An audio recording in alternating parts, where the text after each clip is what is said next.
Kalang kamera yang paling pojok ya, sorry. Coba aman ya, audio. Oke. Yo, ini kasih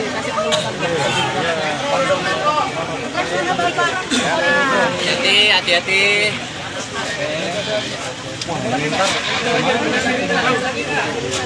Anis, Pak, tadi aspirasi apa saja yang diserap dari pertemuan hari dan kartu tadi Pak, boleh dibahas lagi?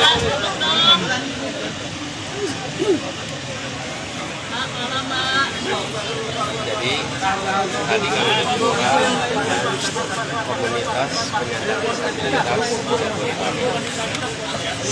selama ini tugas di Jakarta kami selalu berkolaborasi, berinteraksi dekat, banyak kebijakan-kebijakan kita yang disusun dengan melibatkan teman-teman penyandang disabilitas.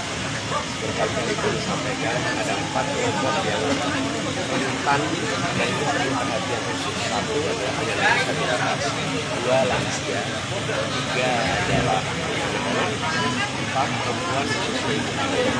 Pada 4 kelompok ini harus ada perhatian ekstra, harus ada dukungan ekstra supaya ada kesetaraan.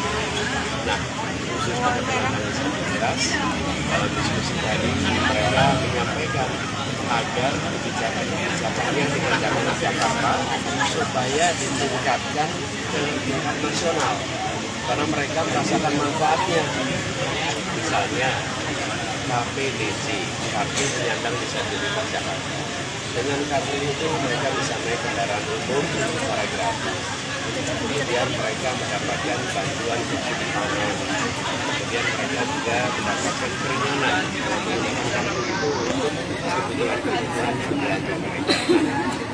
Ini bentuk dukungan kami dan dengan adanya kartu identitas penyandang disabilitas itu berbagai pihak yang ingin membantu punya identifikasinya. Ya benar, memang dia penyandang disabilitas dengan adanya kartu. Nah, insya Allah ini jadi salah satu program yang kita ingin tingkatkan supaya yang merasakan manfaatnya bukan hanya warga Jakarta, tapi juga penyandang disabilitas di berbagai wilayah Indonesia. Kemudian tadi disampaikan peraturan-peraturan. Banyak peraturan-peraturan menyangkut penyandang disabilitas yang tidak sinkron. Karena tidak sinkron, bahkan konflikting, akhirnya mereka merasakan kerepotan. Jadi kami sampaikan tugas peraturan itu apa sih fungsinya? 1, memberikan rasa keadilan. Yang kedua, dia memberikan kebermanfaatan. Yang ketiga, memberikan kepastian. Bila peraturannya konflikting, dia tidak menghasilkan kepastian, malah menghasilkan kebingungan. Nah, ini harus dikoreksi. Unsur ini nanti tadi kami sampaikan soal penegakan. Boleh ke isu Pak, mungkin Pak Ketua KPK sementara kemarin Pak Nawawi bilang bahwa debat yang kemarin itu adalah debat kusir begitu dan berniat ingin mengundang 3 capres. Nah, Pak Anies siap nggak Pak nanti kalau diundang untuk ini ke KPK bersama dengan yang lainnya? Kalau undangan untuk berbagi pandangan, berbagi gagasan, selama ini selalu siap. Boleh dicek aja, ada undangan yang kita nggak datang, selalu datang. Apalagi kalau yang mengundang adalah KPK. Dan kami berharap dengan begitu, pimpinan KPK berkomitmen menjunjung tinggi etika. Jangan sampai pimpinan KPK tidak menjunjung tinggi etika, bukan hanya taat hukum, taat kode etik. Dan kalau ada debat itu, saya berharap menjadi kesempatan untuk masyarakat memberikan penilaian atas para calon terkait pemberantasan korupsi.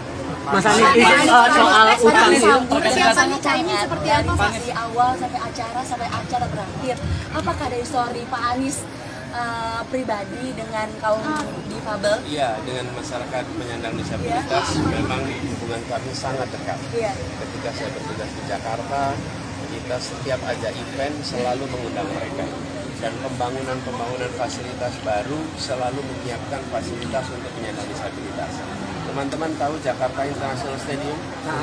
Dia menjadi sebuah stadion yang disiapkan khusus untuk penyandang disabilitas.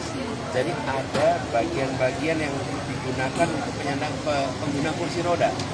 Jadi kursi roda itu bukan hanya disiapkan aksesnya, tapi disiapkan tempat duduknya barisan khusus. Kenapa? Ya karena kita menyadari fasilitas milik pemerintah harus bisa dipakai oleh semua, termasuk penyandang disabilitas. Jadi tadi itu adalah pertemuan rutin, dan mereka juga sering ke rumah, kita sering berinteraksi di rumah. Jadi dengan penyandang disabilitas itu bukan sesuatu yang baru, sesuatu yang kita sudah kerjakan bertahun-tahun. Mas Anies, ada Mas debat kemarin itu sempat disinggung masalah utang budi Mas soal saat menjadi gubernur waktu itu, dan Mas menegaskan bahwa itu sudah selesai. Berarti selama Mas menjabat selama 5 tahun itu, saat itu disinggung lagi oleh Pak Prabowo, berarti Mas menganggap bahwa selama masa jabatan 5 tahun semua janji sudah selesai. Penegasan saja Mas. Dan itu tidak berutang budi pada Pak Prabowo yang mengusung Anda, karena kemarin sempat disinggung juga saat debat. Aspirasi warga Jakarta, dan itu yang diperjuangkan, dan itu yang dilaksanakan. Alhamdulillah aspirasi itu sudah ditunaikan.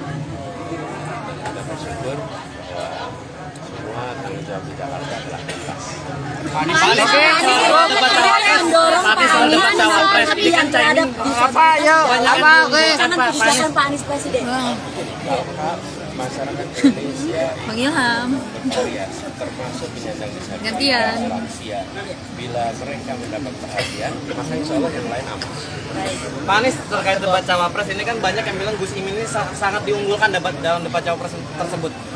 Bagaimana tanggapannya Pak Anies? Salah satu lawannya yaitu Mahfud MD juga bilang lawan terberatnya adalah Gus Imin. Itu gimana? Debat itu kan sesungguhnya bukan lawan ya. Ini kan sebuah kesempatan untuk menyampaikan gagasan, menyampaikan pikiran, dan persiapan untuk debat itu bukan persiapan belajar 2 jam, 3 jam. Persiapannya adalah perjalanan karirnya, karena semua yang nanti akan ditanyakan di dalam acara debat nanti itu menjawabnya bekalnya perjalanan karir dan apalah, nggak tahu juga akan ditanya apa. Jadi kalau Pak Mahfud tadi menyampaikan begitu, ya kami terima kasih, karena memang Gus Imin itu adalah cawapres yang memiliki kompetensi yang lengkap, dan cawapres yang bukan muncul mendadak.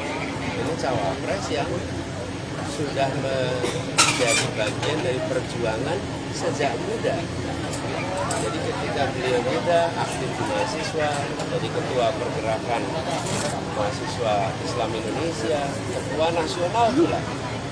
Walaupun beliau berasal dari keluarga yang sangat dihormati di kalangan Nahdlatul Ulama, tapi beliau tidak lompat mendadak langsung posisinya tinggi, berjuang dari bawah sejak mahasiswa sampai sekarang. Jadi kalau sekarang dipandang mumpuni, ya memang sudah teruji.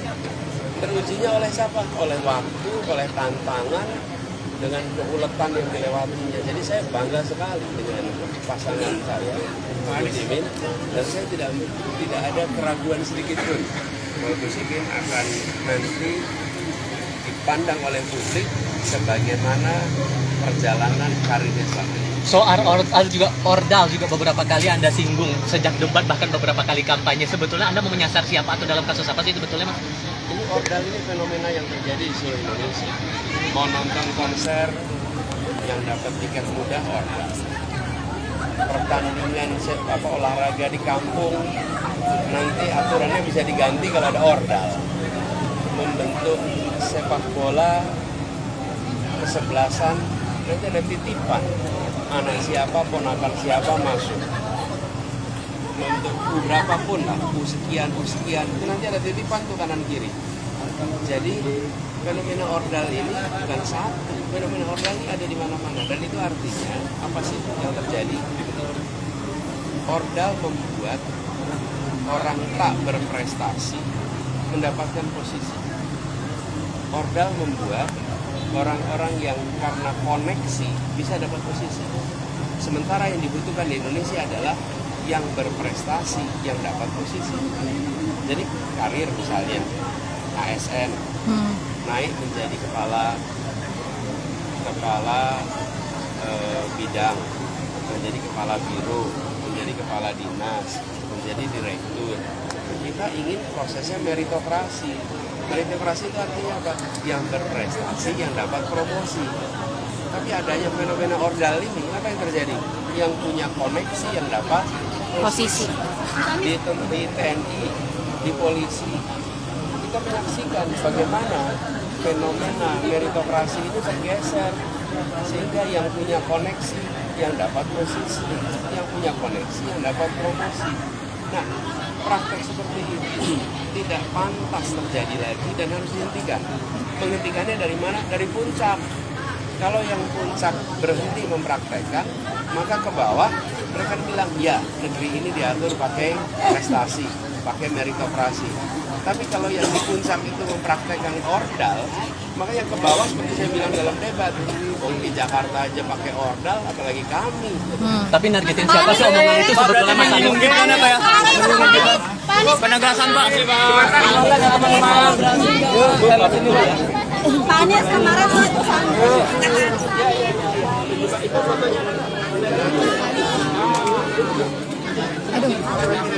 Pak Anies izin.